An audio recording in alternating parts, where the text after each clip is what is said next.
Telugu YouTube ఛానల్లో మీ వ్యాపార ప్రకటనల కోసం 9154949554 కి కాల్ చేయండి.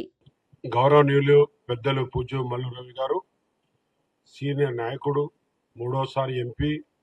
అదేవిధంగా రఘురామరెడ్డి గారు ఫస్ట్ టైం ఎంపీ అయినా వాళ్ళ నాన్నగారు 4 సార్ల ఎమ్మెల్యే యునానిమస్గా, మళ్ళీ ఎంపీ 4 సార్ల. అటువంటి సీనియర్ నాయకుడి కుటుంబం నుంచి పుట్టిన రఘురామరెడ్డి గారు, అదే వేదిక పైన నా సోదరులందరికీ, యశ్వంత్ జాదవ్ అందరికీ కూడా ధన్యవాదాలు. మీడియా సోదరులకు, ప్రింట్ మీడియా, ఎలక్ట్రానిక్ మీడియా. ఇవాళ ఆ రోజుల్లో ఇందిరాగాంధీ గారు, ఆ రోజు సోనియా గాంధీ గారు, మన్మోహన్ సింగ్ గారు 85,000 కోట్ల రూపాయలను ఆ రోజు రుణమాఫీ చేసిన ఘనత మీ అందరికి తెలిసిందే. అదే విధంగా ఇవాళ భారతదేశంలో ఏ ముఖ్యమంత్రి కూడా సాహసం చేయని ఈ గత ప్రభుత్వం ఈ ప్రభుత్వానికి లోటు బడ్జెట్ లో ఇచ్చినప్పటికీ కూడా గౌరవనీయులైన ముఖ్యమంత్రి గారు రాహుల్ గాంధీ గారు ఇచ్చిన మాటకు, వరంగల్లో డిక్లరేషన్ లో ఇచ్చిన మాటకు కాంగ్రెస్ పార్టీ ఒక రైతుల పక్షాన, ప్రజల పక్షాన ఉన్నదని నిరూపించుకున్న వ్యక్తి గౌరవనీయుల ముఖ్యమంత్రి గారు రేవంత్ రెడ్డి గారు.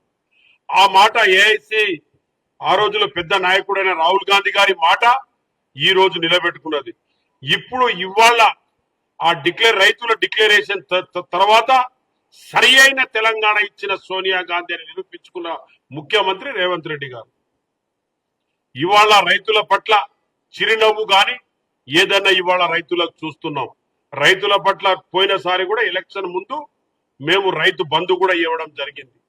ఇవాళ రైతుల రుణమాఫీ పూర్తి స్థాయిలో, ఇవన్నీ కూడా కాంగ్రెస్ పార్టీ వల్లే సాధ్యమైందని భారతదేశంలో నిరూపించుకున్న ఏకైక ముఖ్యమంత్రి రేవంత్ రెడ్డి గారు, అది కూడా కాంగ్రెస్ పార్టీ నాయకుడు.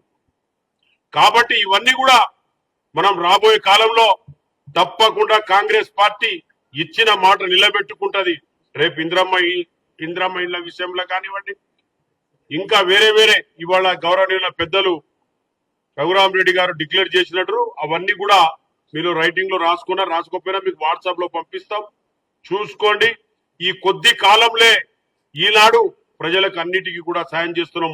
మొన్నటికి మొన్న గౌరవనీయుల ముఖ్యమంత్రి గారు పోయి కూడా రాష్ట్రంకు రావాల్సిన బడ్జెట్ విషయంలో కానీ, ఇంకో విషయంలో డిఫెన్స్ మినిస్టర్ కు కానీ, అలాగనే గౌరవనీయుల ప్రైమ్ మినిస్టర్ గారి ఎదురుగా తీసుకుపోయి మా కొద్దిగా ఆ రోజులు అందుబాటులో ఉన్న ఎంపీలను తీసుకుపోయి కూడా మోడీ గారితో మాట్లాడించి నవోదయ పాఠశాలల విషయంలో, కస్తూర్బా పాఠశాల విషయంలో మీరు ఈజీగా అనుకుంటారు కావచ్చు, ఇవి భారము దాదాపుగా విలేజ్ లో ఉన్న పల్లెటూర్ల ఎస్టీ ఎస్సీ బడుగు బలైన వర్గాల మీద కస్తూర్బా స్కూల్స్ గాని ఎంత భారం పడుతుందంటే మీరు ప్రజల లోపల అక్కడికి గ్రౌండ్ లెవెల్ వెళ్తే తెలుస్తుంది.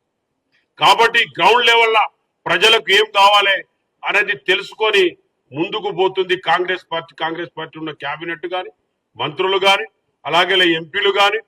గౌరవనీయుల సీఎం గారికి ఇవాళ ఆయన అన్న మాటకు, రాహుల్ గాంధీ ఇచ్చిన మాటకు, సోనియా గాంధీ తెలంగాణ ఇచ్చిన మాటకు, ఇవాళ రేవంత్ రెడ్డి గారు ఇచ్చిన మాట, ఆ మాట ఇచ్చిన మాటకు నిలబెట్టుకున్న ఏకైక భారతదేశంలో ముఖ్యమంత్రి అని చెప్పక తప్పదు. కాబట్టి మేమందరం కూడా ముఖ్యమంత్రి గారికి, మా కేబినెట్ లో మేము ఎంపీలందరం కూడా ఆయన ఇచ్చిన మాట నిలబెట్టుకున్నందుకు వారికి ధన్యవాదాలు. Please subscribe to KTV Telugu KTV Telugu channel.